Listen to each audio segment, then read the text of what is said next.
Hello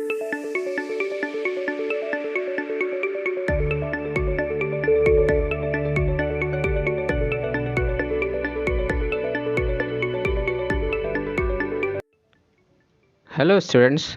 तो आज की वीडियो में हम लोग डिस्कस करने जा रहे हैं कॉम्प्लीमेंट ऑफ अ सेट कि सेट का कॉम्प्लीमेंट क्या होता है। तो इसको समझने से पहले हम इसके डेफिनेशन को देखते हैं और उसके बाद इसके एग्जांपल्स को समझेंगे। तो let U be the universal set. चलिए हम लोग मान लेते हैं कि यू कोई एक यूनिवर्सल सेट है जिस टर्म से जिस टॉपिक से रिलेटेड हम लोग बात कर रहे हैं और उसका एक सबसेट है ए। ठीक है, तो कॉम्प्लीमेंट क्या होता है? अगर हम इसको वेन डायग्राम के फॉर्म से दिखाएं तो मान लेते हैं ये हमारा U जो है कंप्लीट एक यूनिवर्सल सेट है। इसके अंदर A हमारा क्या है? हमारा एक सबसेट है, ये वाला पार्ट। ठीक है, ये अंदर वाला। तो इस कंडीशन में हमारा जो कॉम्प्लीमेंट होगा वो क्या होगा?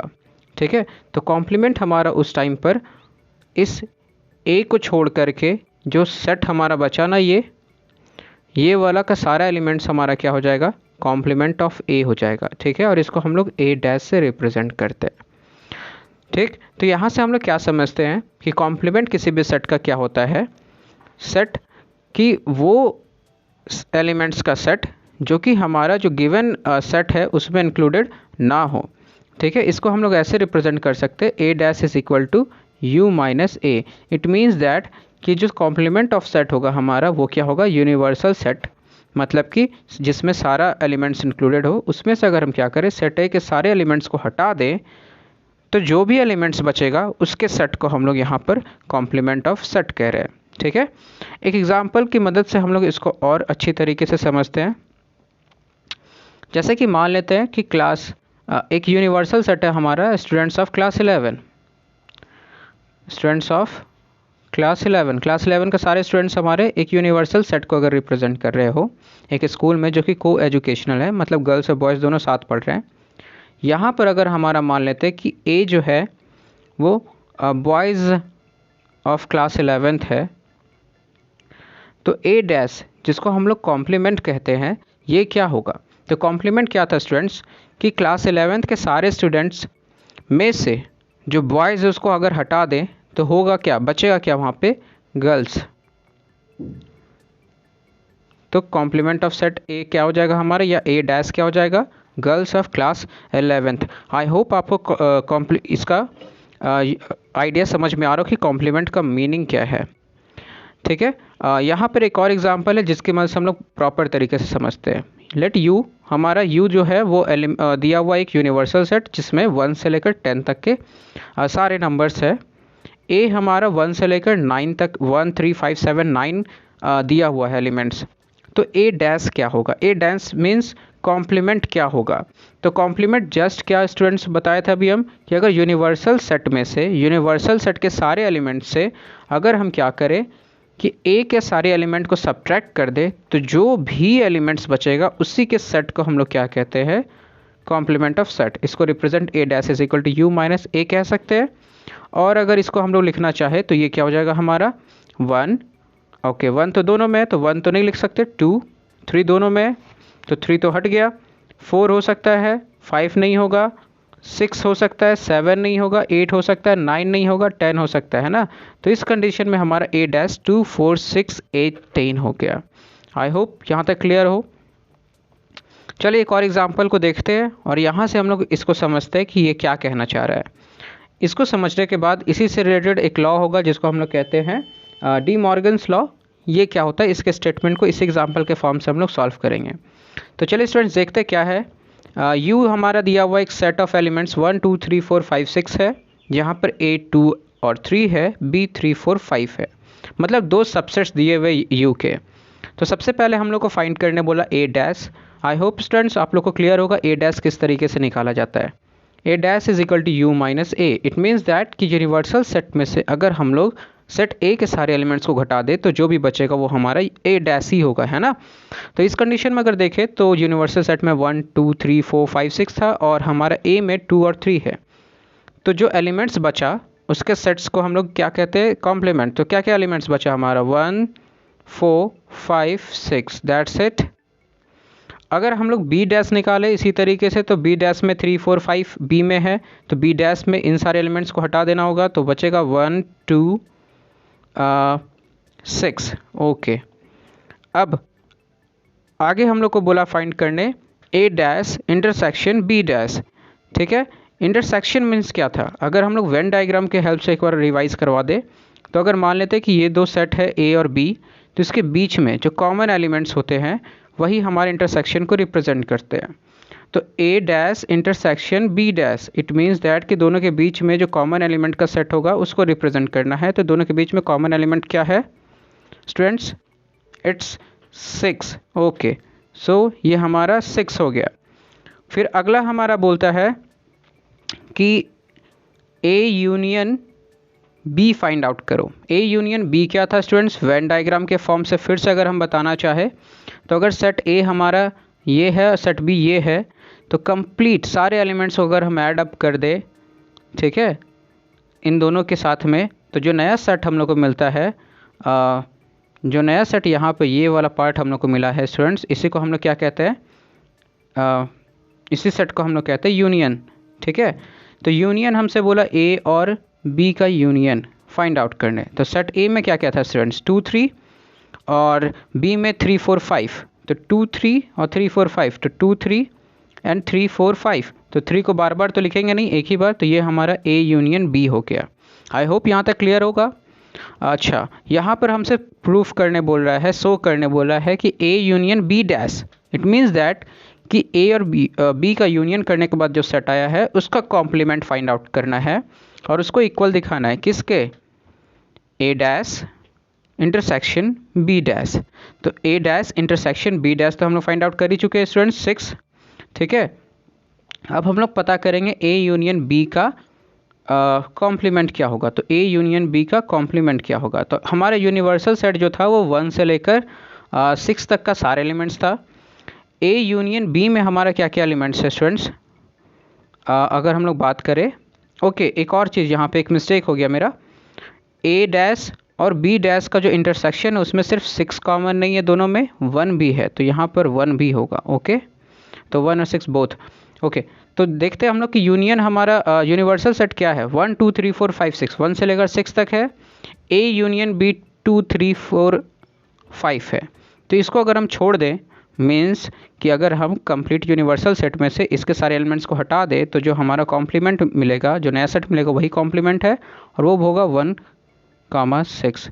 और यहाँ हम लोग क्या नोटिस किए कि ए यूनियन बी का कॉम्प्लीमेंट जो होगा वो ए डैश, मतलब ए का कॉम्प्लीमेंट और बी के कॉम्प्लीमेंट के इंटरसेक्शन के बराबर होगा। आई होप यहाँ तक क्लियर हो गया होगा। ए यूनियन बी का अगर हम कॉम्प्लीमेंट करें, मतलब दोनों का पहले यूनियन कर ले उसके बाद कॉम्प्लीमेंट करें, तो वो हमारा बराबर होगा ए का कॉम्प्लीमेंट और बी के कॉम्प्लीमेंट के इंटरसेक्शन के बराबर। ठीक है, चलिए स्टूडेंट्स हम लोग मूव करते हैं आगे और देखते हैं। तो यहाँ पर से हम लोग सबसे पहले देखेंगे कॉम्प्लीमेंट सेट्स, कुछ प्रॉपर्टीज़ देख रहे हैं हम लोग कॉम्प्लीमेंट सेट्स के बारे में। तो सबसे पहला लॉज हमारा या प्रॉपर्टी जिसको कहेंगे वो है कॉम्प्लीमेंट लॉ। कॉम्प्लीमेंट लॉ का फर्स्ट लॉ हमारा कह रहा है A union A dash is equal to universal set. ये हम लोग समझ सकते हैं, अगर ये हमारा कंप्लीट सेट यूनिवर्सल सेट है, ठीक है, ये हमारा अगर यूनिवर्सल सेट है, ये अंदर वाला पार्ट अगर हमारा रिप्रेजेंट करता हो सेट ए का, ठीक है, और अगर तो इसका कॉम्प्लीमेंट अगर फाइंड आउट करने बोले तो कॉम्प्लीमेंट क्या होगा? ये सारा एलिमेंट्स, ये बाहर वाला, इस ए को छोड़ करके। तो आप लोग देख रहे होगे कि यहाँ पर ये कंप्लीट, तो ये जो ब्लू वाला पार्ट हो गया ये मेरा ए डैश को रिप्रेजेंट कर रहा है, और ये जो रेड वाला पार्ट है ये ए को रिप्रेजेंट कर रहा है। तो हम देख रहे हैं कि ए और ए डैश का जो पूरा यूनियन होगा वो पूरे के पूरे यूनिवर्सल सेट को इंक्लूड कर लेगा। ठीक है, सेकेंड कॉम्प्लीमेंट लॉज में हमसे कहा जा रहा है कि A intersection A dash is a empty set. Yes, ये तो क्लियर है हम लोग को कि ये एम्प्टी सेट है, क्योंकि ए और ए डैश के बीच में कोई भी एलिमेंट कॉमन नहीं होता है। आगे बढ़ते हैं हम लोग और देखते हैं सेकेंड लॉ को, D Morgan's law. D Morgan's law, अभी जस्ट हम लोग एक क्वेश्चन सॉल्व किए थे, वहाँ पर इसके प्रूफ को देखे थे, मतलब वहाँ पर इस रिज़ल्ट को हम लोग नोटिस किए थे। तो क्या कहता है ये हमारा कि ए और बी अगर दो सेट से इसका यूनियन कर दे और फिर उसका कॉम्प्लीमेंट निकाले, है ना। अगर हम इसको इस तरीके से दिखाएं कि मान लेते हैं यहाँ पे ए और बी सेट्स दिया हुआ है दो, इसका सबसे पहले हम लोग क्या कर ले, यूनियन कर ले। तो यूनियन करने के बाद में ये वाला पार्ट आ जाएगा, ये जो ब्लू वाला पार्ट हम लोग कलर कर रहे हैं, ठीक है। तो ये हमारा यूनियन आ गया। तो इस कंडीशन में इसका जो कॉम्प्लीमेंट होगा स्टूडेंट्स वो क्या होगा, ये वाला पार्ट,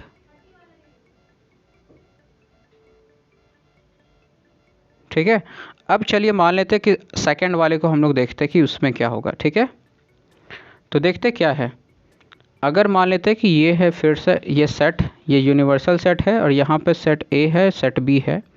तो फर्स्ट ऑफ ऑल यहाँ पर क्या कहा जा रहा है कि ए डैश, तो ए डैश क्या हो जाएगा हमारा, let me show you. A dash क्या हो जाएगा, अगर ये वाला ये अगर ए है तो ए डैश हमारा क्या हो जाएगा स्टूडेंट्स, ए डैश हमारा हो जाएगा ये कंप्लीट ग्रीन वाला पार्ट, ठीक है। अगला हमको फाइंड आउट करना बी डैश क्या होगा। तो अगर बी हम लोग देखें तो बी क्या होगा, ये वाला पार्ट, ये वाला सेट को बी का है। तो अगर बी डैश देखें हम लोग तो ये बी डैश क्या हो जाएगा स्टूडेंट्स, तो V dash will be your this part complete. I hope थोड़ा सा खिचपिच हो गया होगा बट यहाँ पर क्लियर हो रहा थोड़ा थोड़ा। तो इस कंडीशन में वो कह रहा है कि ए डैश और बी डैश के बीच का हम लोग को इंटरसेक्शन पता करना है। तो इंटरसेक्शन मीन्स क्या हो गया कि वैसा पार्ट जो दोनों में कॉमन है। तो स्टूडेंट्स देखेंगे कि फर्स्ट वाले में अगर हम लोग जब ए डैश निकाले थे तो उस वाले कंडीशन में ये कंप्लीट हम लोग का था ए डैश, और अगर हम लोग सेकेंड वाले पार्ट में अगर देखे थे, अगर हम लोग बी डैश निकाले थे तो उसमें ये कंप्लीट वाला पार्ट था हमारा बी डैश। तो दोनों का इंटरसेक्शन मीन्स दोनों का कॉमन पार्ट क्या हो जाएगा, जो दोनों में इंक्लूडेड हो।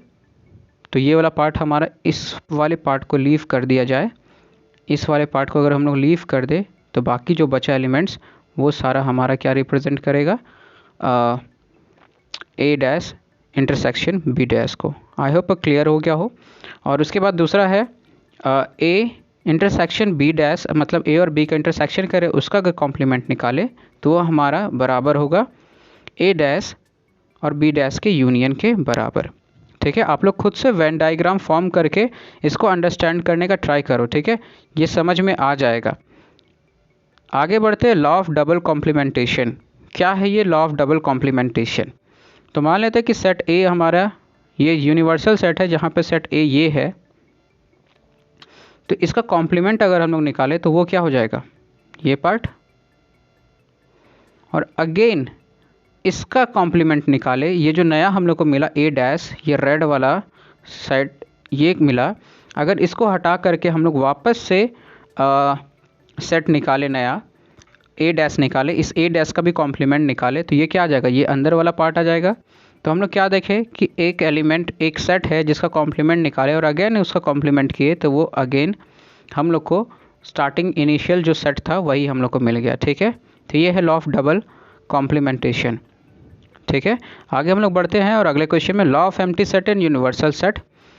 तो लॉ ऑफ एम्प्टी सेट क्या कहता है हमारा कि एम्प्टी सेट का कॉम्प्लीमेंट यूनिवर्सल सेट होगा। ऑफ कोर्स यूनिवर्सल सेट हमारा है जहाँ पर एम्प्टी सेट है जिसमें कोई भी एलिमेंट इंक्लूडेड नहीं है, तो अगर इसका कॉम्प्लीमेंट करें तो सारा एलिमेंट्स उस सेट का हो जाएगा, उस यूनिवर्सल सेट का।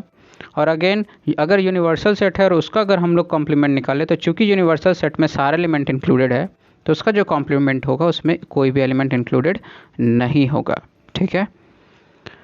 तो चलिए अब एनसीईआरटी के क्वेश्चंस को हम लोग ट्राई करते हैं एक एक करके। First question, let U is equal to 1 2 3 4 5 6 7 8 and 9। A हमारा दिया 1 2 3 4, बी दिया हुआ 2 4 6 8, फाइंड सी एंड सी भी दिया हुआ है तो फाइंड ए डैश।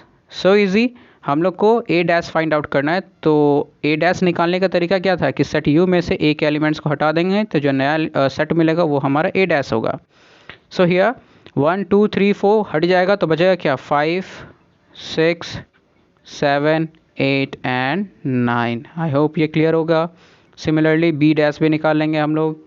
अब आगे बोल रहा है कि ए यूनियन सी डैश निकालना है, तो ए और सी का पहले यूनियन कर लेते हैं। थर्ड में ए और सी का अगर यूनियन कर लेंगे हम लोग तो क्या हो जाएगा, हमारा जो सेट मिलेगा देखते हैं। 1 1 2 भी होगा, 3 भी होगा, 4 भी होगा, 5 भी होगा और 6 भी होगा। ठीक है, और अगर हम लोग स्टार्टिंग का सेट देखें, हमारा जो दिया हुआ था यूनिवर्सल सेट, तो 1 2 3 4 5 6 7 8 9 है। तो अगर हम इसका कॉम्प्लीमेंट निकालें तो ये हमारा क्या आ जाएगा, 7 8 9। ठीक, इसी तरीके से हम लोग कर लेना है B minus C. It means that B में से सी के सारे एलिमेंट्स को घटा देना है, जो नया सेट मिलेगा उसका कॉम्प्लीमेंट हम लोग निकाल लेंगे। If U is equal to इतना A to H, find the complements of the following set. तो ए का कॉम्प्लीमेंट फाइंड आउट करना है। So easy, A B C को हटा देंगे तो बचेगा क्या, A dash is equal to D E F G H. ठीक, वैसे ही बी का भी, सी का भी और डी का भी निकाल लेंगे हम लोग। ठीक है स्टूडेंट्स, चलिए आगे बढ़ते हैं। Taking the sets of natural number as the universal set, right down. चलिए, तो यूनिवर्सल सेट हम लोग यहाँ पे नेचुरल नंबर को मान रहे हैं, तो हम लोग से पूछा जा रहा है कि सारे का कॉम्प्लीमेंट क्या होगा। First, set of all x such that x is an even natural number. ठीक है, कि इवन नेचुरल नंबर हमारा अगर एक्स है तो इसका कॉम्प्लीमेंट क्या होगा। तो अगर कंप्लीट हमारा सेट जो है वो क्या है, नेचुरल नंबर है, एन है, उसमें से सारे इवन नेचुरल नंबर को हटा देंगे तो बचेगा क्या हमारा, set of all odd natural number. ठीक है, तो x such that x is a odd natural number, ये हमारा इसका कॉम्प्लीमेंट आ जाएगा। ठीक है, अगला x, set of all x such that x is a perfect cube. तो परफेक्ट क्यूब वाला अगर है हमारा, तो इसका ए डैश क्या आ जाएगा कि नॉट अ परफेक्ट क्यूब। तो इस तरीके से करके इसके सारे क्वेश्चंस को हम लोग सॉल्व कर लेंगे। आगे बढ़ते हुए अगर हम लोग चले तो देखेंगे, if u is equal to दिया हुआ है a 2 4 6 8 दिया हुआ है, b 2 3 5 7 दिया हुआ है, verify that a union b dash and a dash intersection b dash. I hope ये गाइस हम लोग इस तरीके के क्वेश्चन को सॉल्व पहले भी कर चुके हैं एग्जाम्पल्स में। तो हम सेकेंड नंबर को ट्राई करते हैं। यहाँ पर a इंटरसेक्शन b पहले निकाल लेते हैं। तो a इंटरसेक्शन b क्या होता था, इट मीन्स दैट कि वो एलिमेंट्स जो दोनों में कॉमन हो, a और b। तो क्या एलिमेंट्स दोनों में कॉमन है, 2 कॉमन है, क्या 4 है दोनों में, नहीं, 6 है दोनों में, नहीं, 8 है दोनों में, नो। तो ये हमारा a इंटरसेक्शन b हो गया। अब a इंटरसेक्शन b डैश निकालना है। इट मीन्स दैट कि यूनिवर्सल सेट में से इसको सब्ट्रैक्ट कर देना है। तो 2 सब्ट्रैक्ट कर दे तो जो नया सेट मिलेगा वो 1 3 4 5 6 7 8 और 9 हो जाएगा। आगे है a dash union b dash. a dash हमारा क्या है, a क्या है 2 4 6 8, तो इसका a डैश क्या हो जाएगा 1, a dash is equal to 1, और क्या हो जाएगा हमारा 2 4 6 8 है ना, तो इसको रिमूव कर देते हैं हम लोग, 2 4 6 8, तो 1 बचेगा, 3 बचेगा, 5 बचेगा, 7 बचेगा और 9 बचेगा। ठीक, वैसे ही 2 3 5 7 अगर रिमूव कर दे, 2 3 एंड 5 7, तो b डैश हमारा क्या आ जाएगा, b डैश विल बी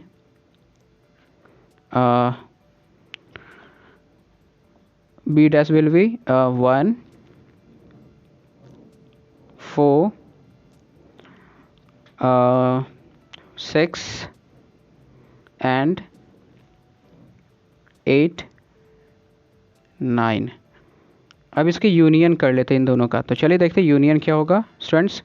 तो यूनियन हमारा होगा a dash union b dash is equal to 1, तो आ ही गया दोनों में, ओके।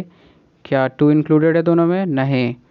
क्या 3 है, बिल्कुल है, 4 बिल्कुल है, 5 है, 6 है, 7 है, 8 है, 9 है।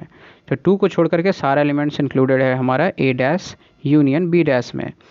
क्या सेम आया था हमारा a इंटरसेक्शन b डैश, बिल्कुल। तो ये यहाँ से हम लोग प्रूव कर लिए कि a इंटरसेक्शन b का कॉम्प्लीमेंट जो होगा वो a के कॉम्प्लीमेंट यूनियन b के कॉम्प्लीमेंट के बराबर होगा। प्रूव, या फिर हम लोग शो कर चुके हैं यहाँ पे, ठीक है। आगे बढ़ते हुए हम लोग जाते हैं draw appropriate Venn diagram for each of the following. इन सारे के लिए एक अप्रोप्रिएट वेन डायग्राम को शो करना है। तो ए यूनियन बी, अगर हम यहाँ पर ए सेट ये है, बी ये है, तो ए यूनियन बी हमारा जो सेट होगा स्टूडेंट्स वो होगा ये वाला पार्ट। तो इसका अगर हम लोग